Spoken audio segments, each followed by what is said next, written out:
seperti cahaya terang. Jalan orang benar seperti cahaya terang. Makin lama semakin bercahaya sampai siang yang sempurna.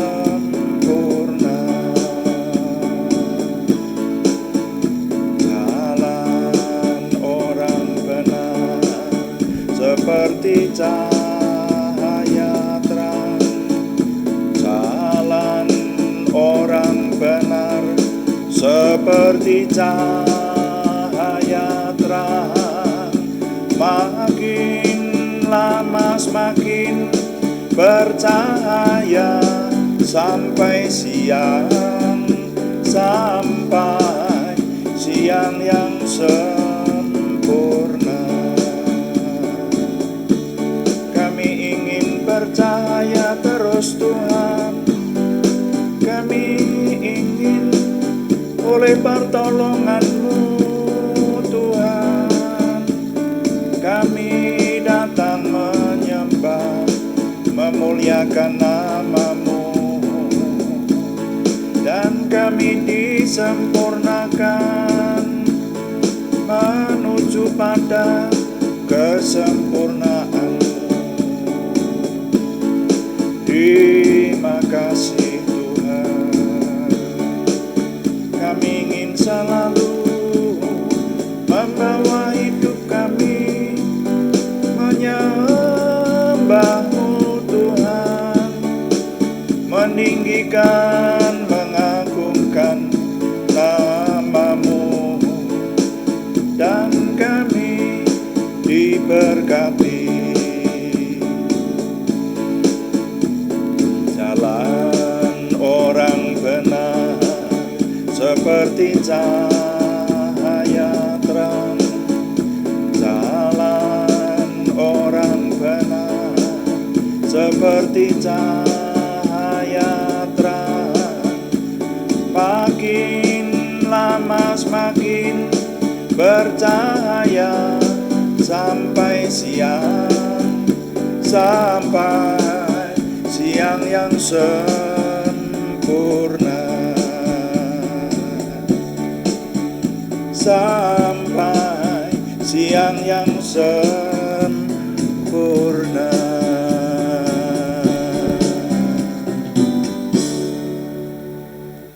Bapak, kami mengucap syukur untuk doa malam hari ini. Kami mempersembahkan doa malam ini untuk kemuliaan nama Tuhan. Dan ketika kami memuliakan Tuhan, maka kami semua diberkati seperti yang Tuhan janjikan. Urapi semuanya Tuhan. Terima kasih. Dalam nama Tuhan Yesus Kristus kami berdoa. Haleluya. Amin. Selamat malam Bapak Ibu Saudara sekalian yang sudah bersama dengan kita di sini dalam doa malam hari ini.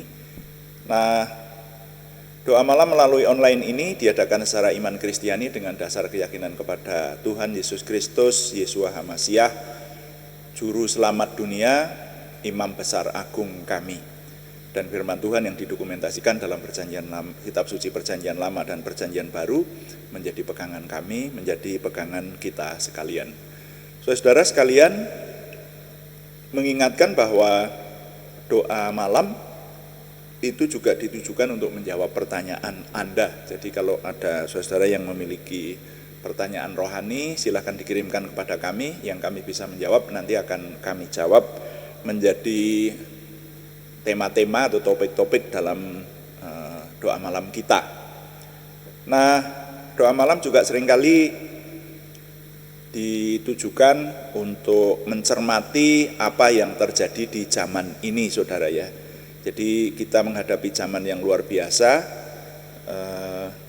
kita mencermati kabar-kabar atau berita-berita yang terjadi, sehingga itu menjadi pelajaran buat kita. Kita teropong atau kita lihat dari sisi firman Tuhan, sehingga kita tidak terikut oleh zaman, sehingga hidup kita maksudkan supaya sesuai dengan firman Tuhan, seperti itu. Jadi kita perlu kadang-kadang mencermati apa yang terjadi di zaman ini. Nah, sore hari ini saya ingin mengajak saudara-saudara merenungkan sebuah renungan singkat, judulnya mengatasi kelemahan pribadi. Mengatasi kelemahan pribadi. Mari kita baca dulu firman Tuhan dari 2 Korintus pasal 12 ayat 9. 2 Korintus pasal 12 ayat 9, firman Tuhan berkata, "Tetapi jawab Tuhan kepadaku, cukuplah kasih karuniaku bagimu, sebab justru dalam kelemahanlah kuasaku menjadi sempurna. Sebab itu terlebih suka aku bermegah atas kelemahanku, supaya kuasa Kristus turun menaungi aku." Nah, sampai di situ pembacaan saya hanya satu ayat saja. Ya, di sini dinyatakan bahwa Rasul Paulus sebetulnya ini menjelaskan banyak hal, termasuk kelemahan pribadi, ya, kesesakan atau kelemahan pribadi yang dia rasakan. Dan ayat-ayat di atasnya ini sebetulnya berbicara mengenai beberapa hal. Nah, tapi fokus kita kali ini mengenai kelemahan pribadi. Dan Rasul Paulus meminta kepada Tuhan supaya Tuhan menolong dalam kelemahan pribadinya itu, dan Tuhan menjawab, "Cukuplah kasih karuniaku bagimu, sebab justru dalam kelemahanlah kuasaku menjadi sempurna." Nah, mari kita merenungkan fokus kita pada kelemahan pribadi. Saudara, apa yang disebut kelemahan pribadi? Kelemahan pribadi itu yang saya maksudkan adalah, jadi manusia itu kadang-kadang memiliki kelemahan. Saya rasa semua manusia, ya. Semua manusia memiliki kelemahan. Ya. Jadi kelemahan itu suatu hal yang dimiliki oleh seseorang, tetapi yang menyebabkan hidupnya banyak terkendala atau tidak berhasil karena adanya hal tersebut. Nah, gitu. Jadi kelemahan saya artikan adalah sebagai sebuah keadaan yang dimiliki oleh pribadi seseorang, yang keadaan itu menyebabkan banyak kendala bagi dia, sehingga banyak keberhasilan yang akhirnya gagal, atau bahkan kelemahan itu menjadi sebuah penghalang besar dalam hidup seseorang. Dan ini bisa disadari, bisa tidak, seperti itu, saudara. Nah, ini mungkin kalau saya boleh mengajukan contoh-contoh, ada orang yang memiliki kelemahan di bidang pengetahuan misalnya. Nah, sehingga serba tidak tahu, ya. Jadi banyak yang tidak tahu. Nah, ini kelemahan berupa kebodohan. Kalau ini jawabannya ya harus belajar, ya, sekolah, belajar. Bahkan yang namanya belajar itu tidak hanya di sekolah resmi. Belajar sehingga bisa mengatasi kelemahan pribadi, ya, yang berupa kebodohan atau kurangnya pengetahuan. Ya, nah, kurang pengetahuan, tapi kalau kurangnya itu banyak, nah itu kan hidup jadi terkendala, saudara. Ya kan? Mau maju bagaimana kalau orangnya memang bodoh? Ya paling-paling yang sampai segitu aja, ya toh. Banyak orang yang berkata, "Wah, saya ini orang bodoh." Ya, ya kenapa tidak mencari pengetahuan yang lebih lagi, kayak gitu. Nah, ini yang kadang-kadang kelemahan itu disadari atau tidak, tapi kemudian tidak diatasi. Nah, itu loh. Nah, ini contoh tentang kelemahan di bidang pengetahuan. Lalu ada orang yang memiliki kelemahan di bidang perkataan, ya. Perkataannya itu selalu menjadi penghalang bagi kemajuan dirinya. Bahkan menjadikan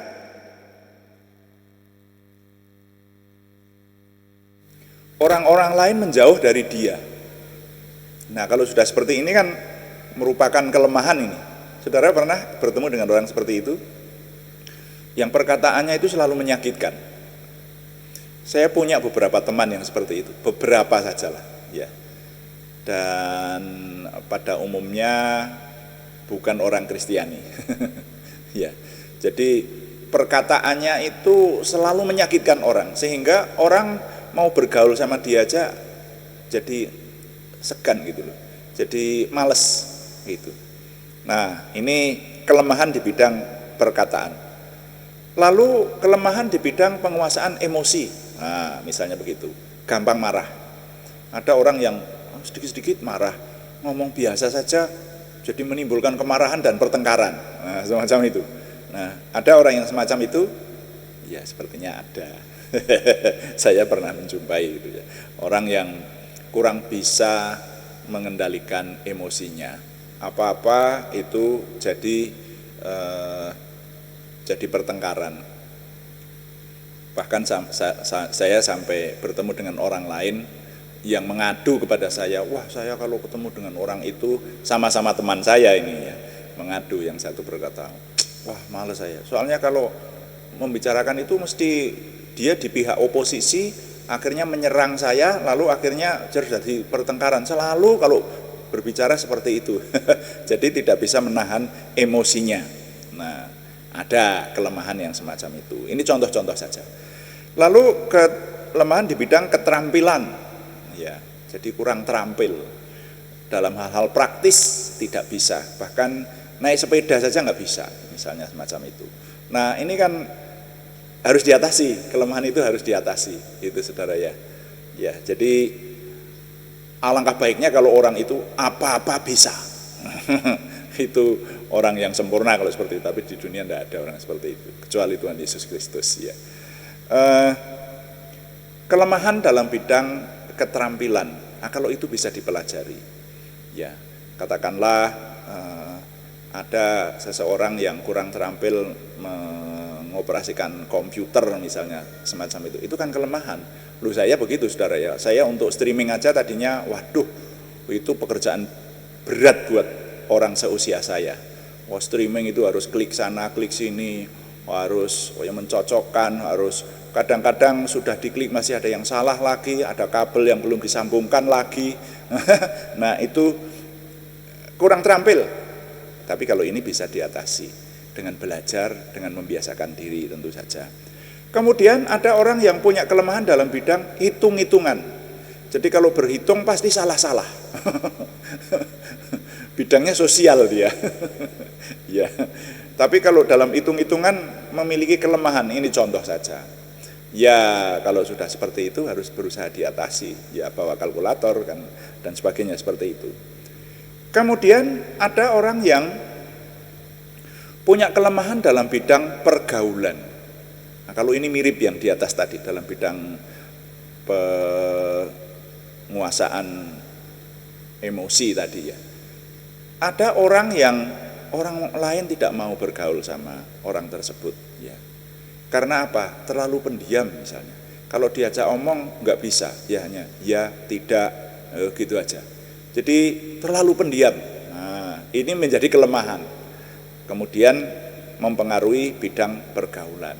Ya, ada banyak yang bisa mempengaruhi bidang pergaulan, saudara-saudara. Tapi orang bisa memiliki kelemahan dalam bidang pergaulan. Nah, kemudian ada kelemahan dalam bidang makanan. Orang rakus, kemarin barusan kita renungkan ya. Jadi pola makan itu sangat mempengaruhi usia, saudara. Serius saya berkata, kemarin sudah kita renungkan ya. Iya, pola makan, kalau orang terlalu gelojoh, terlalu rakus, itu bisa jadi kelemahan, saudara. Saya punya beberapa teman gitu yang menderita penyakit gula, dan dia harus berpantang makanan tertentu. Tapi yang menjadi polisi itu ternyata istrinya. Ketika tidak ada istrinya, dia bilang, wah mumpung tidak ada istri saya, makan sebanyak-banyaknya, yang dipantang seperti itu. Nah kalau itu kan namanya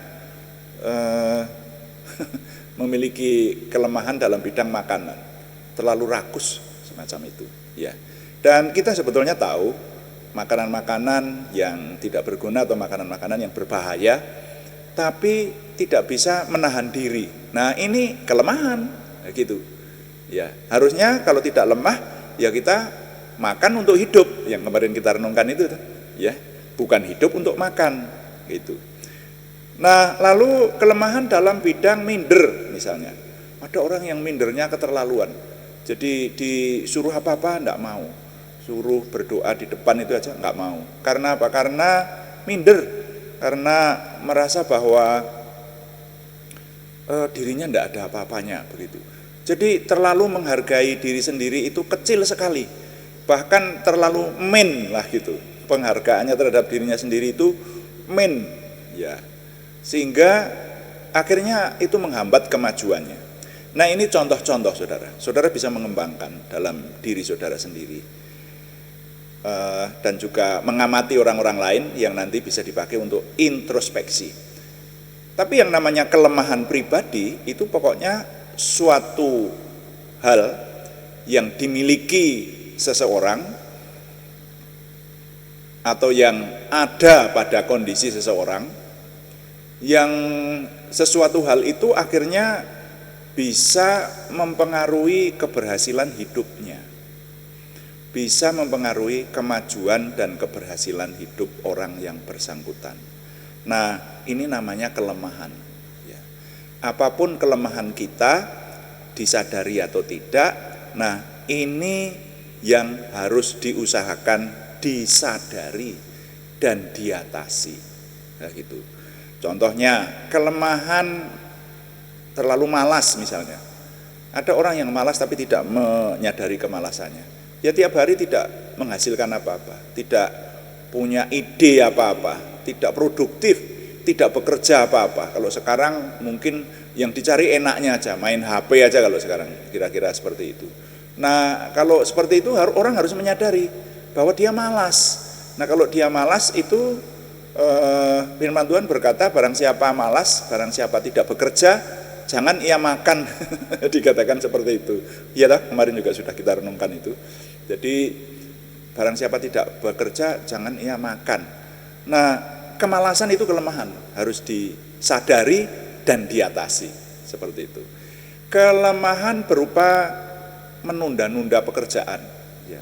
Pekerjaan itu sering ditunda. Sudah tahu itu sebuah kewajiban, tapi tidak segera dilakukan.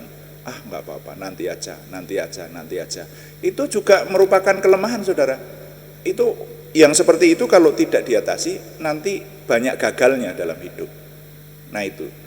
Nah, jadi yang namanya kelemahan itu harus disadari. Bahkan kadang-kadang untuk menyadarinya, banyak dari kita ini memiliki kelemahan tapi tidak menyadari. Nah, kita harus mau mendengar kritik dan kalau perlu menanyakan kepada orang lain, apa ya yang menjadi kelemahan saya gitu. Kalau saya dengan usia setua ini, saya sebetulnya menyadari banyak kelemahan saya, saudara. Dan saya sudah berusaha mengatasi kelemahan-kelemahan yang ada pada hidup saya ini sebisa mungkin. Nah, itu yang saya lakukan kalau bisa membagikan keteladanan itu. Jadi hidup jangan terlalu santai seenaknya, kemudian kurang menyadari kelemahan. Dalam hal ini perenungan kita judulnya adalah mengatasi kelemahan pribadi. Maka mau tidak mau kita harus mencari kelemahan kita. Kalau sudah mencari lalu menyadari, sadar bahwa kelemahan itu yang banyak menimbulkan kendala di banyak hal sehingga hidup kita tidak maju. Nah, seperti itu. Nah, itu harus diatasi.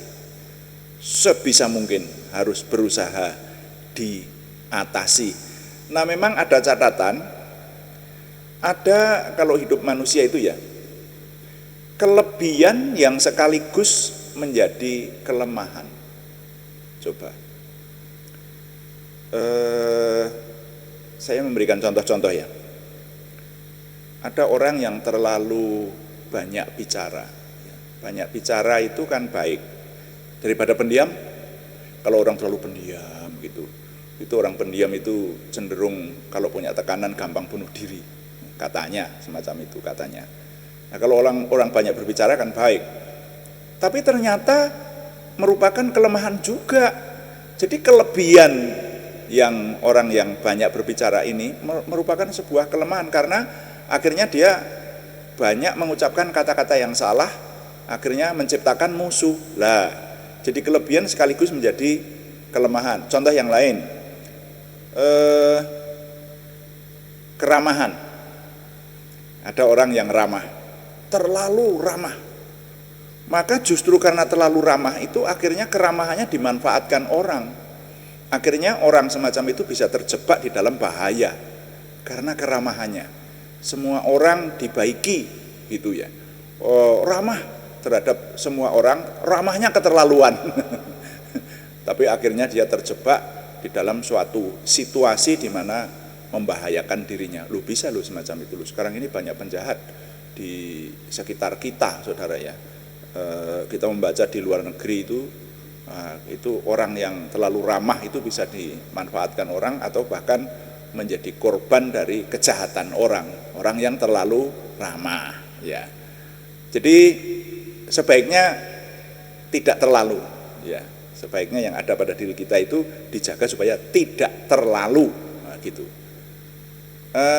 Bahkan terlalu baik tapi tanpa berhikmat itu juga ternyata ada bahayanya. Saya ingat saya punya rekan konselor ya, dosen senior dan menjadi konselor. Nah, dia menceritakan kepada saya mengkonseling seorang bandar narkoba. Bandar narkoba itu bertobat. Lalu konseling sama rekan saya ini ditangani dan sempat bercerita bahwa dia kuliah sambil mengedarkan narkoba. Dan dia bilang orang-orang yang terlalu baik itu justru gampang diperdaya oleh dia. Jadi dia bilang gadis-gadis Kristen itu banyak yang menjadi korban dari kejahatannya. Karena apa? Karena gadis-gadis Kristen terlalu baik sehingga tidak mencurigai adanya bahaya, kurang berhikmat. Nah itu loh. Nah, jadi kelebihan itu bisa menjadi kekurangan. Nah itu yang saya maksudkan. Atau kelebihan tertentu dari seseorang itu sekaligus bisa menjadi kelemahannya. Nah ini kita harus merenungkannya juga. Saya tidak bisa menjelaskan banyak di sini, tetapi saya berharap Anda tahu yang saya maksud, sehingga dalam mengatasi kelemahan tadi ada hikmat juga, ada pikiran juga bahwa yang menjadi kelebihan kita sekaligus bisa juga menjadi kelemahan kita. Nah, tapi firman Tuhan mengingatkan bahwa Rasul Paulus minta kepada Tuhan supaya menolong dalam kelemahannya. Tetapi jawab Tuhan kepada Rasul Paulus, cukuplah kasih karuniaku bagimu, sebab justru dalam kelemahanlah kuasaku menjadi sempurna. Jadi justru kuasa Tuhan itu nampak kalau kita lemah, artinya kita tidak bisa melakukan apa-apa, lalu minta kepada Tuhan. Nah, begitu. Nah, lalu Tuhan menolong, maka kuasa Tuhan itu sempurna di dalam kita, begitu. Tapi ini tidak boleh dibuat sembarangan, artinya orang tidak boleh, ya sudah kalau begitu mengandalkan pertolongan Tuhan sajalah, lalu tidak berusaha mengatasi kelemahan. Tidak begitu, saudara ya. Jadi kelemahan harus disadari dan diatasi, tapi selebihnya kita serahkan kepada Tuhan untuk Tuhan menolong. Karena firman-Nya berjanji seperti itu. Ya. Jadi justru dalam kelemahanlah kuasa Tuhan menjadi sempurna. Maka Rasul Paulus berkata, sebab itu terlebih suka aku bermegah atas kelemahanku, supaya kuasa Kristus turun menaungi aku. Nah, jadi kalau kita sudah berusaha mengatasi kelemahan kita semampu mungkin, semaksimal mungkin, selebihnya kita serahkan kepada Tuhan. Karena bahkan ternyata kelebihan aja bisa menjadi kekurangan pada akhirnya. Nah, bagaimana lagi kalau tidak ditolong Tuhan?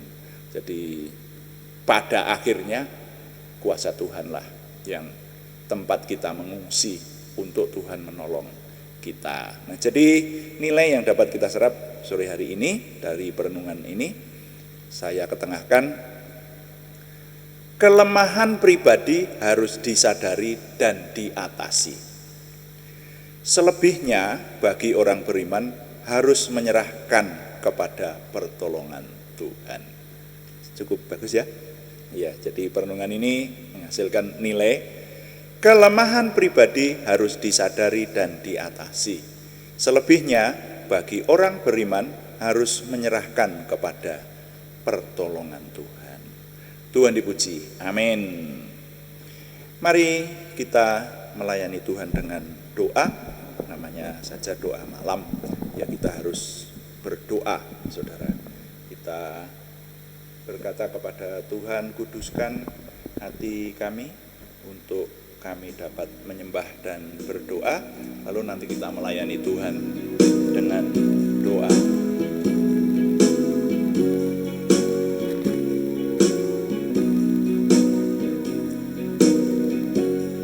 Kuduskan tempat ini untuk kami berdoa.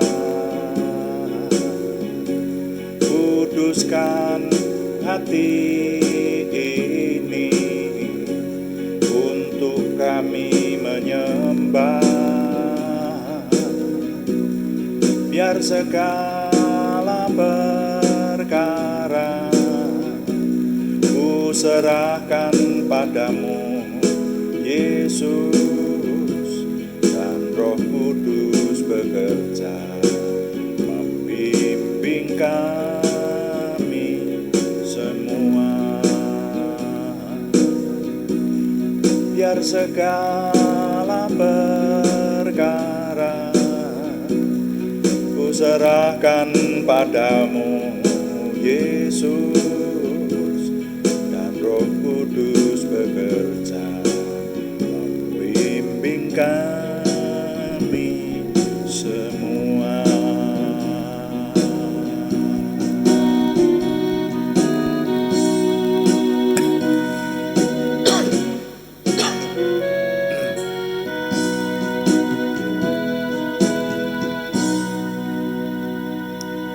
Bapa, kami mengucap syukur untuk firman-Mu yang mengingatkan kami untuk mengatasi kelemahan pribadi. Kami mengucap syukur untuk janji Tuhan bahwa dalam segala hal Tuhan menolong kami. Bahkan dalam kelemahan kami, kuasa Tuhan menjadi sempurna. Kami mengucap syukur untuk pemahaman firman malam hari ini. Kami menyerahkan kepada Tuhan supaya firman-Mu terus membawa kami kepada kesempurnaan Tuhan dan membawa kami kepada kemenangan demi kemenangan dalam kehidupan. Terima kasih Bapa. Roh Kudus, kami mohon dominan menolong kami sehingga kami mampu mengatasi kelemahan-kelemahan hidup kami. Kelemahan-kelemahan yang harus kami sadari. Mohon Tuhan yang memberikan kesadaran itu dan Tuhan memberikan kemampuan kami untuk mengatasinya. Selebihnya kami menyerahkan kepada tangan Tuhan untuk Tuhan yang menolong kami, sehingga kuasa Tuhan menjadi sempurna di dalam kami oleh kelemahan kami seperti yang Tuhan janjikan. Terima kasih Bapa di surga, izinkan kami juga berdoa syafaat untuk hal-hal umum.